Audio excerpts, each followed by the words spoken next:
tipe orangnya itu seperti apa. Sometimes memang kita tuh dibantu ya sama tools gitu untuk menghitung dari exposure, tapi kita juga harus bisa ngelihat tentang customer kita sendiri tuh bare face. Jadi kita bisa ngelihat behavior-nya apakah ada pergeseran nih dari customer kita yang dulunya tipe-tipe orangnya seperti ini menjadi seperti ini kayak gitu.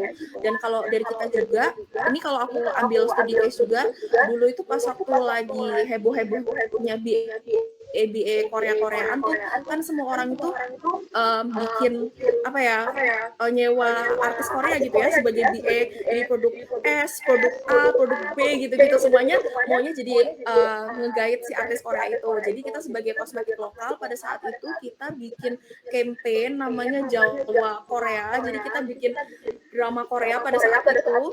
Jadi kesannya tuh kita nge-guide artis Korea tapi wajahnya tuh samar-samar, tapi begitu plot twist gitu ya, begitu iklannya mulai, nanti tiba-tiba itu ngomong bahasa Jawa ternyata itu bukan orang Korea, itu orang Jawa gitu. Jadi itu salah satu contoh dari kita monitor juga dari customer-customer kosmetik ngeliat kosmetik-kosmetik di Indonesia. Oh gitu, mereka udah mulai get tired sama opa-opa terus, sama uni-uni Korea terus. Kenapa sih iklannya harus Korea terus. Jadi in response to that kita langsung nih bikin campaign kayak gitu dan pada saat itu campaign-nya bener-bener meledak banget sampai itu tuh kita dapat exposure dari puluhan media. Kalau kalian mungkin coba Google ya nanti salsa kosmetik gitu di Google, itu bener-bener media banyak banget yang posting kita gara-gara kita bikin geger, bikin iklan gitu, bawa artis Korea ke Surabaya gitu, ke Jalan Tunjungan. Padahal itu sebenarnya bukan, tapi ya itu contoh kita monitoring nggak cuma dari segi angka aja, tapi dari segi observasi kayak gitu.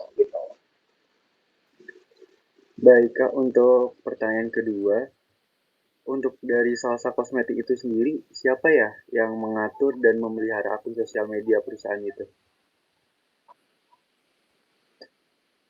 Oke, kalau kita sendiri itu ada social media officer-nya. Jadi ada graphic designer, ada social media officer yang dia bikin content planner biasanya pakai Facebook Creator Studio gitu.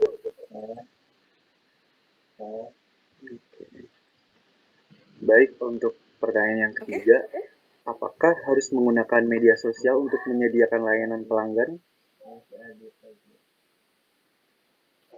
Oke, kalau dari kita sendiri, iya, betul, harus dari sosial media. Karena itu yang paling luas, yang paling mudah, dan yang paling reachable gitu. As you guys know kan, pelanggan kita tuh bener-bener banyak yang dari kota-kota kecil gitu di Indonesia. Dan aku ngerasa kalau misalnya kita buka cabang nih, misalnya customer service cabang di setiap kota itu bener-bener nggak efektif. Kita headquarters-nya tetap di Surabaya, tapi untuk semua keluhan atau apapun itu disampaikan di sini. Dan kita juga karena pabrik langsung di sini kalau memang ada keluhan, permasalahan dengan customer service kita bisa langsung proses karena kita sendiri yang punya produknya gitu. Oke. Oke ya. Kalau untuk pertanyaan yang terakhir, Oke Kak, izin melanjut. tentunya Boleh, suatu perusahaan langsung tidak Adit. bisa berdiri tanpa adanya bantuan dari pihak eksternal. Lalu bagaimana cara salsa kosmetik menjalin hubungan baik dengan para reseller, Kak? Oke, kalau dari kita sendiri, kita ada bagian ya yang ngatur masalah reseller. Jadi kita tuh selalu datang keliling Indonesia gitu untuk datangi reseller-reseller kita. Ada juga bagian dari sales kita yang datang ke toko-toko gitu untuk maintain hubungan sama reseller. Tapi selain itu, kita juga tetap gunain aset digital kita, sosial media kita. Kita selalu ngomong sama reseller. Jadi gini, reseller itu juga kan pasti butuh media buat promosi ya. Dan misalnya nih reseller kamu tuh toko kecil, nggak mungkin dia tuh punya tim gitu untuk organize sosial medianya kita. Jadi bahkan reseller kita itu kita bantu nih buat konten juga. Jadi dari poster misalnya butuh poster kayak selamat Idul Fitri atau selamat Hari Waisak gitu, kita selalu kirim. Terus juga kalau misalnya mereka nih butuh untuk video pemasaran, kita pasti bagi. Jadi bahkan nih misalnya gini, reseller itu tuh butuh, oh ya Kak, aku butuh video untuk promosiin satu produk ini namanya hair color spray gitu. Itu kita juga yang urusin, kita yang pilihin videonya dari mana, either itu dari photoshoot kita sendiri atau dari si influencer. Dan itu juga kan kalian tahu kalau masalah influencer itu pasti ada aja masalah copyright ya. Kayak tiba-tiba mereka minta tambahan lagi gitu kalau videonya mau dipakai. Dan bahkan copyright itu kita juga yang beliin untuk dipakai sama reseller-reseller tersebut. Jadinya karena kita tuh juga bantu banget sama reseller di sana, pastinya reseller juga senang gitu berhubungan sama kita, dan hubungan kita sama reseller tuh tetap termaintain seperti itu. Oke Kak, jadi aku ada satu pertanyaan lagi. Bagaimana cara Salsa Kosmetik menyampaikan informasi kepada customer-nya? Oke, kalau dari kita sendiri, kita tuh selalu mengeducate customer kita tuh lewat sosmed juga. Lagi-lagi balik di sosmed, tapi kita juga nggak terbatas dengan itu, karena kita juga ada kayak webinar gitu biasanya. Dari situ kita mulai nih nyampein gimana sih value perusahaan kita, apa sih yang kita mau nggak sih mereka itu bergerak sama-sama sama kita kayak gitu. Dan kita juga ada live streaming ya. Jadi live streaming kita itu bergerak sampai 24 jam nonstop buat ngasih tahu, ngedeliver tentang produk-produk kita kayak gitu.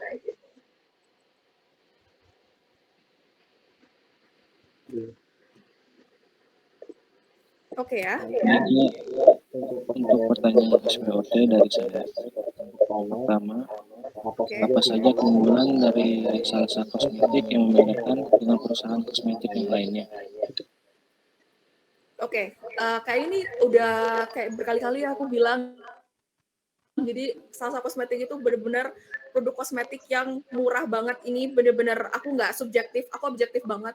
Kalau di Indonesia ini masih banyak sebenarnya produk kosmetik itu yang ingredients bahan-bahannya atau bahan-bahan skincare itu sebenarnya nggak jauh beda. Cuman Salsa Kosmetik itu benar-benar bisa neken harganya itu dengan kayak benar-benar lowest harga banget gitu. Dan kita juga di sini kasih pelayanan customer service yang benar-benar ramah. Jadi apapun nanti komplainnya, mereka itu bisa langsung reach out ke kita. Jadi even ke DM pun juga bisa gitu. Jadi menurut aku kosmetik Salsa ini ya udah murah, terus habis itu pelayanannya itu gercep banget 24 jam karena timnya benar-benar langsung ngomong sama customernya, dan kita itu juga following the trend gitu. Jadi meskipun kita kosmetik lama ya, seperti yang tadi aku bilang yang dari tahun 80-an gitu, tapi kita nggak jadul, kita selalu ngikutin tren. Ada tren apapun, kosmetik apapun yang baru, kita pasti selalu ikutin, dan kita juga nggak main-main sama masalah certification. Jadi BPOM itu selalu kita pegang, terus halal juga selalu kita pegang, dan kita nggak ada animal test, jadi kita nggak testing on animal, jadi nggak harming the environment kayak gitu. Oke, baik Kak.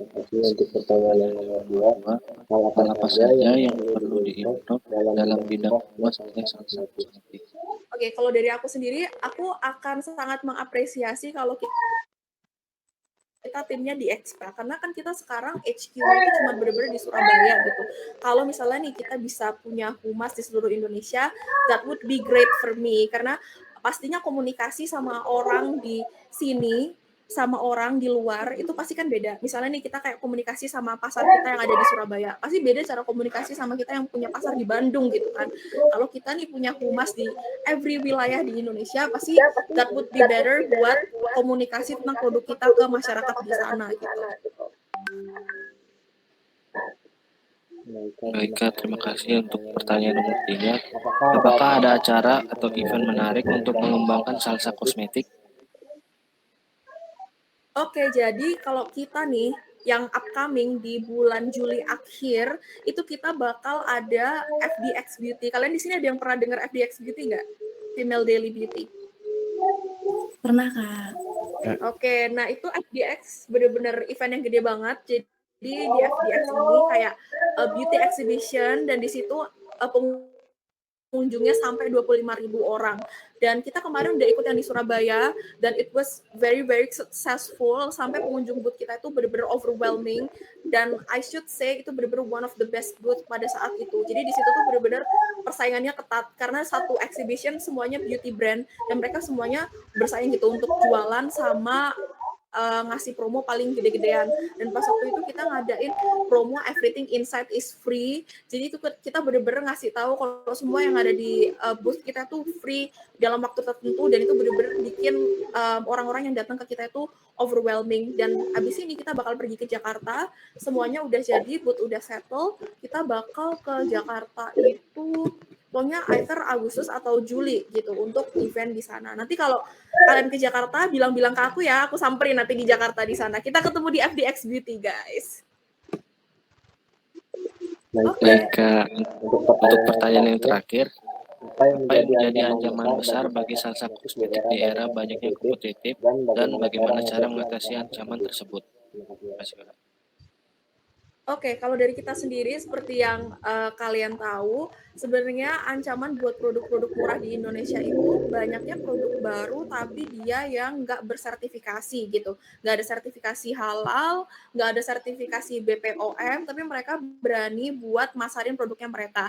Harganya, maksudnya mereka bisa punya harga yang murah gitu, which is bisa masuk pasar yang sama-sama kita. Nah, kalau kita sendiri, kita selalu berulang-ulang kali deliver message-nya kita lewat sosial medianya kita atau dari campaign manapun bahwa produk kita itu sudah tersertifikasi dan mereka nggak perlu takut lagi jika menemukan komplain di produk kita. Dan juga akhir-akhir ini ada satu sih brand X aja kita sebut, dia itu meniru gitu semua brand-brand lokal yang ada di Indonesia. Jadi dia produksi barang tapi barangnya itu sama persis dari mulai packaging dan lain-lain. Nah, kita ini harus bisa nih bikin produk kita tuh beda gitu dari dia. Jadi kita selalu kasih tahu misalnya nih setiap campaign bulanannya kita selalu bilang kalau produk kita tuh yang ini loh, yang ini produk kita yang packagingnya kayak gini, yang misalnya dipakai sama siapa. Misalnya nih saat itu kita habis endorse Tasya Farasya, kita selalu bilang ini loh yang disukain sama Tasya Farasya, ini loh yang disuka sama Rachel Drader. Kita harus bisa kasih tahu ini loh produk kita itu bukan produk kita tuh lain dari yang itu. Karena itu sih yang agak ngeri ya menurut aku, produk X ini tuh bener-bener bikin jadi gini, nggak cuma produk kita doang yang di copycat, jadi produk-produk lokal di Indonesia sama dia tuh dibikin semuanya sama persis, dari bungkusnya, dari kandungannya. Nah, kita di situ juga harus pintar-pintar branding nih, kita harus bisa berdiri di red ocean gitu, dimana semua orang jualan produk yang sama, harga yang mirip, ingredients yang mirip, tapi kita harus bisa standing di situ, kita harus bisa branding kalau produk kita tuh yang ini, yang disukai dengan pasar yang ini, dan kelebihan produk kita itu ada di mana, kayak gitu. Baik, Baik, Kak. Terima kasih atas jawabannya. Selanjutnya untuk pertanyaan B dan C. Baik Kak, di sini saya akan mempertanyakan masalah